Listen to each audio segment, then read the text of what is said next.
اعوذ باللہ من الشیطان الرجیم بسم اللہ الرحمن الرحیم ربی یسر ولا تعسر وتمم بالخیر۔ سب سے پہلے آپ سے ریکویسٹ ہے کہ اگر آپ نے ابھی تک اس چینل کو سبسکرائب نہیں کیا تو اسے سبسکرائب کریں، لائک کریں، شیئر کریں اور بیل آئیکن لازمی پریس کریں تاکہ آپ کو ہر نئی آنے والی ویڈیو کا نوٹیفیکیشن موصول ہو سکے۔ تاریخ طبری جلد اول کا مطالعہ کر رہے تھے۔ آج کے ایپیسوڈ میں یعقوب علیہ السلام اور ان کے گھرانہ جو ہے اس کے بارے میں ہم بات کریں گے۔ مورخین لکھتے ہیں کہ حضرت اسحاق علیہ السلام یعقوب علیہ السلام اور عیسی کی ولادت کے بعد 100 سال تک حیات رہے اور 160 سال کی عمر میں وفات پائی، اور آپ کے صاحبزادوں نے آپ کی قبر آپ کے والد گرامی حضرت ابراہیم علیہ السلام کے پہلو میں بنائی جو جرجون نامی بستی میں ہے، اور حضرت یعقوب علیہ السلام کی کل عمر 145 سال ہوئی۔ آپ کے صاحبزادے اور ان کی اولاد کو وہ حسن دیا تھا کہ باقی لوگوں میں سے کسی کو نہ ملا تھا۔ جناب ثابت بنانی حضرت انس رضی اللہ عنہ سے نبی کریم صلی اللہ علیہ وسلم کا یہ ارشاد نقل کرتے ہیں کہ حضرت یوسف علیہ السلام اور ان کی والدہ راحیل کو حسن کا ایک بہت بڑا حصہ دیا گیا تھا۔ یوسف علیہ السلام کا بچپن۔ حضرت یوسف علیہ السلام کی ولادت کے فوری بعد حضرت یعقوب علیہ السلام نے انہیں اپنی بہن کی پرورش میں بھیج دیا تھا۔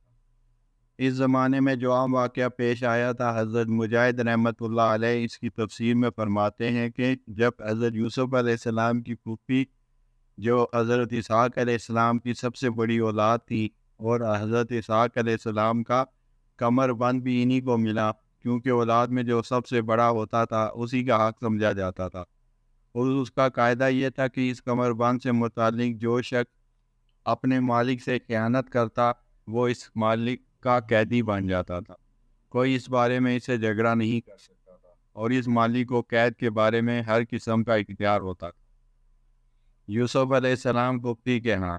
حضرت یعقوب علیہ السلام نے اپنے صاحبزادے حضرت یوسف علیہ السلام کو بچپن ہی سے ان کی پھوپھی کی تربیت میں دے دیا تھا۔ اس وجہ سے حضرت یوسف علیہ السلام بچپن ہی سے اپنی پھوپھوں کے ہاں رہے، اور انہیں بھی جتنی محبت یوسف علیہ السلام سے تھی اتنی کسی اور سے نہ تھی۔ جب یوسف علیہ السلام جوانی کی عمر کو پہنچ گئے تو یعقوب علیہ السلام کے دل میں بیٹے کی محبت نے جوش مارا، چنانچہ بہن کے یہاں پاس تشریف لے گئے اور فرمایا کہ اب یوسف کو میرے پاس بھیج دو، خدا کی قسم آپ کو میں ایک گھڑی یوسف کی جدائی برداشت نہیں کر سکتا۔ یہ سن کر پھوپھی نے کہا، خدا کی قسم آپ تو میں کسی قیمت پر بھی یوسف علیہ السلام کو نہیں چھوڑ سکتی۔ یعقوب علیہ السلام نے فرمایا، میں بھی نہیں چھوڑ سکتا۔ اس پر یعقوب علیہ السلام کی بہن نے کہا کہ آپ چند روز مزید اسے یہاں رہنے دیجیے تاکہ میں اسے دیکھ کر کچھ اطمینان حاصل کر لوں، شاید اس کے بعد میں اسے بھیجنے پر تیار ہو جاؤں۔ جب یعقوب علیہ السلام وہاں سے چلے آئے تو یوسف علیہ السلام کی پھوپھی نے وہ کمر بند چپکے سے یوسف علیہ السلام کے کپڑوں کے نیچے ان کے جسم کے ساتھ باندھ دیا، اور گھر میں آواز لگا دی کہ میرے باپ اسحاق کا کمر بند گم ہو گیا ہے، لہذا دیکھو کس نے اٹھایا ہے۔ چنانچہ پورے گھر کی تلاشی لی گئی، مگر کمر بند گھر میں ہوتا تو ملتا۔ انہوں نے کہا گھر میں موجود تمام افراد کی تلاشی لی جائے۔ چنانچہ تلاش کے دوران وہ کمر بند یوسف علیہ السلام کی کمر سے بندھا ہوا پایا، تو پھوپھی نے کہا، واللہ یہ تو اب میرا قیدی ہے اور میں اس کے متعلق اب بااختیار ہوں۔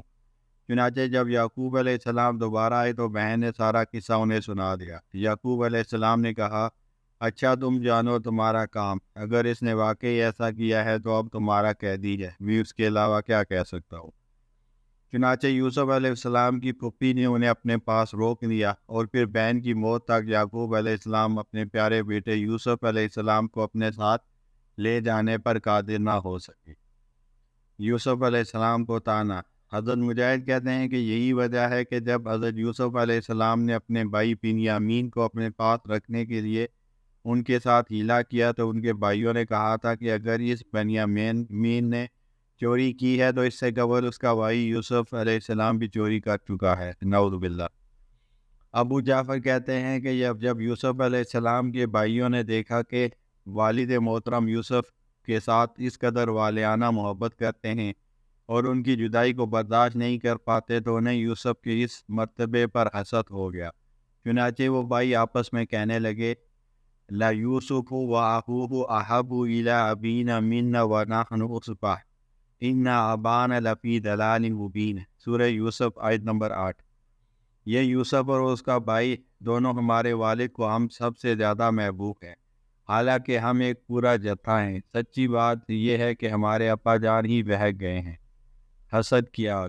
پھر اس کے بعد یوسف علیہ السلام اور ان کے والد حضرت یعقوب علیہ السلام کے ساتھ جو کچھ ہوا، اللہ تعالیٰ نے اسے اپنی کتاب میں مفصل ذکر کر دیا ہے کہ حضرت یوسف علیہ السلام کے بھائیوں نے اپنے والد سے یوسف کو اپنے ساتھ میدان میں کھیل کود اور نشاط تباہ کے لیے لے جانے کی اجازت چاہی اور ان کی حفاظت کی ضمانت دی، اور حضرت یعقوب علیہ السلام نے یوسف علیہ السلام کو اپنی نظروں سے اوجھل ہو جانے کی وجہ سے اپنی پریشانی کا اظہار کیا، اس بات کا خوف کیا کہ کہیں بھیڑیے سے نقصان نہ پہنچا دے، مگر بھائیوں نے دھوکہ اور جھوٹ کے ذریعے والد کو تسلی دے دی، جس سے حضرت یعقوب علیہ السلام مطمئن ہو گئے اور یوسف علیہ السلام کو بھائیوں کے ساتھ بھیج دیا۔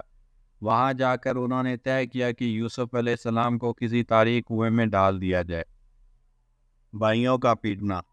سودی کہتے ہیں کہ حضرت یعقوب علیہ السلام نے یوسف علیہ السلام کو بھائیوں کے ساتھ بھیج دیا، چنانچہ جب وہ انہیں اپنے ساتھ لے جا رہے تھے تو بڑے احترام سے پیش آئے، لیکن جب جنگل میں پہنچے تو ان کی عداوت کھل کر سامنے آ گئی۔ چنانچہ ایک بھائی یوسف علیہ السلام کو مارتا تو وہ دوسرے بھائی کو مدد کے لیے پکارتے، لیکن وہ مدد کرنے کے بجائے خود مارنا شروع کر دیتا۔ ان میں سے کسی ایک کو بھی اپنے چھوٹے بھائی پر ترس نہ آیا اور اتنا مارا کہ قریب تھا کہ آپ کا دم نکل جائے۔ حضرت یوسف علیہ السلام مار کھاتے ہوئے پکارتے جاتے، اے ابا جان، اے ابا جان، آپ کہاں ہیں؟ کاش آپ کو معلوم ہوتا کہ یہ لوڑیوں کے بیٹے میرے ساتھ کیا سلوک کر رہے ہیں۔ یوسف علیہ السلام کو کنویں میں ڈالنا۔ بھائیوں میں سے یہودا نے کہا کہ کیا تم نے پختہ عہد نہیں کیا تھا کہ تم اسے یوسف کو قتل نہیں کرو گے؟ چنانچہ یہ سن کر انہوں نے مارنا چھوڑ دیا اور گھسیٹتے ہوئے کنویں کی طرف لے گئے اور انہیں کنویں میں لٹکا دیا، مگر آپ کنویں کی مٹی کے ساتھ چمٹ گئے۔ چنانچہ کئی مرتبہ ایسا ہوا تو انہوں نے آپ کے ہاتھ باندھ دیے اور آپ کا کرتا اتار لیا۔ یوسف علیہ السلام نے فریاد کی کہ اے بھائیو، میرا کرتا تو دے دو جس سے میں کنویں میں اپنا تن ڈال سکوں۔ تو وہ بطور طنز کہنے لگے کہ چاند، سورج اور 11 ستاروں کو بلا لو، وہ تمہارا دل بہلائیں گے۔ یوسف علیہ السلام نے فرمایا کہ میں نے کچھ بھی نہیں دیکھا تھا۔ بہرحال انہوں نے آپ کو کنویں میں لٹکا دیا اور کنویں کے درمیان پہنچنے پر آپ کو چھوڑ دیا تاکہ معاذ اللہ آپ کی جان نکل جائے۔ کنویں میں آپ پانی پر گرے، قریب ہی ایک چٹان تھی، آپ اس پر کھڑے ہو گئے۔ جب بھائیوں نے آپ کو کنویں میں ڈالا تو آپ رونے لگے، چنانچہ انہوں نے فوراً آپ کو آواز دی۔ آواز دینے کا مقصد یہ تھا کہ معلوم کریں کہ یوسف علیہ السلام زندہ ہیں یا نہیں، مگر آپ یہ سمجھے کہ شاید انہیں رحم آ گیا ہے۔ آپ نے کنویں میں سے ان کی پکار کا جواب دیا۔ جب آپ کا زندہ سلامت ہونا ان کو معلوم ہوا تو انہوں نے چاہا کہ پتھر سے آپ کا سر کچل دیں، معاذ اللہ۔ یہودا کا ترس کھانا، مگر یہودا نے دخل اندازی کر کے انہیں اس حرکت سے روکا اور کہا کہ تم نے مجھ سے پختہ وعدہ کیا تھا کہ تم اسے قتل نہیں کرو گے۔ اس کے علاوہ یہودا نے آپ کے لیے کھانے وغیرہ کا بھی انتظام کر دیا۔ کنویں میں وحی آنا۔ اس کنویں میں اللہ تعالیٰ نے اپنی وحی کے ذریعے حضرت یوسف علیہ السلام کو خبر دی کہ وہ ان بھائیوں کو ایک دن ان زیادتیوں کے متعلق جو انہوں نے آپ کے ساتھ کی ہیں بتائیں گے، مگر وہ اس وحی کے متعلق لا علم تھے۔ چنانچہ حضرت قتادہ رضی اللہ عنہ نے ارشاد خداوندی وَأَوْحَيْنَا إِلَيْهِ لَتُنَبِّئَنَّهُم بِأَمْرِهِمْ هَٰذَا وَهُمْ لَا يَشْعُرُونَ۔ سورہ یوسف آیت نمبر 15۔ تو ہم نے یوسف علیہ السلام کو وحی کی کہ ایک وقت آئے گا جب تو لوگوں کو ان کی یہ حرکت جتائے گا، یہ اپنے فعل کے نتائج سے بے خبر ہیں، کا بھی یہی مطلب بیان کیا ہے۔ یہ روایت محمد بن سور نے معمر کے واسطے سے اسی طرح نقل کی ہے، اور حضرت عبداللہ بن مبارک نے بھی معمر کے واسطے سے اسی طرح فرماتے ہوئے سنا، اور ابن جری نے بھی اس کا یہی مطلب ارشاد فرمایا ہے۔ برادران یوسف علیہ السلام کا بات کرنا۔ شام کے وقت سب بھائی روتے ہوئے حضرت یعقوب علیہ السلام کی خدمت میں حاضر ہوئے اور کہا کہ یوسف علیہ السلام کو تو حضرت یوسف علیہ السلام کو تو بھیڑیے نے کھا لیا، مگر حضرت یعقوب علیہ السلام نے فرمایا ایسی کوئی بات نہیں، بلکہ تم نے اپنی طرف سے ایک بات گڑھ لی ہے، لہذا اب میں صبر کروں گا۔ کنویں پر قافلہ آنا۔ اسی دوران ایک قافلہ وہاں آ کر ٹھہرا اور انہوں نے پانی بھرنے والے کو بھیجا، مگر جب اس نے ڈور کھینچا تو اس میں حضرت یوسف علیہ السلام کو پایا۔ چنانچہ اس نے اپنے ساتھیوں کو بتایا کہ تمہیں خوشخبری ہو کہ ایک لڑکا مل گیا ہے۔ یا بشرا ھذا غلام، سورہ یوسف آیت نمبر 19۔ مبارک ہو، یہاں تو ایک لڑکا ہے۔ کی تفسیر میں حضرت قتادہ رضی اللہ عنہ فرماتے ہیں کہ جب انہوں نے یوسف علیہ السلام کو کنویں سے نکالا تو آپس میں ایک دوسرے کو خوشخبری دینے لگے۔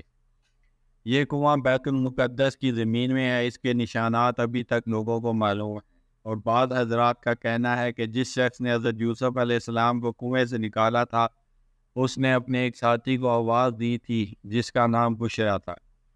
چنانچہ سدی نے یا بشرا کی تفسیر میں فرمایا ہے کہ اس کے ساتھی کا نام بشرا تھا، اور حکم بن ظہیر سدی سے بھی یہی نقل کرتے ہیں کہ اس کے ایک ساتھی کا نام بشرا تھا، جیسے آپ لوگ اے زید پکارتے وقت کہتے ہیں۔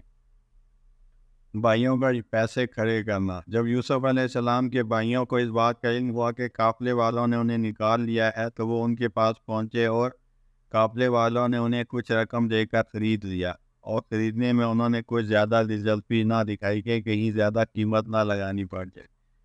قافلے والوں سے یوسف علیہ السلام کو مخفی رکھنا۔ یوسف علیہ السلام کو خریدنے کے بعد انہوں نے بطور سامان تجارت کے چھپا دیا تاکہ دوسرے تاجر اس میں شرکت کا دعویٰ نہ کریں۔ وَأَسَرُّوا بِالْبِضَاعَةِ، سورہ یوسف آیت نمبر 19۔ ان لوگوں نے اس کو مال تجارت سمجھ کر چھپا لیا۔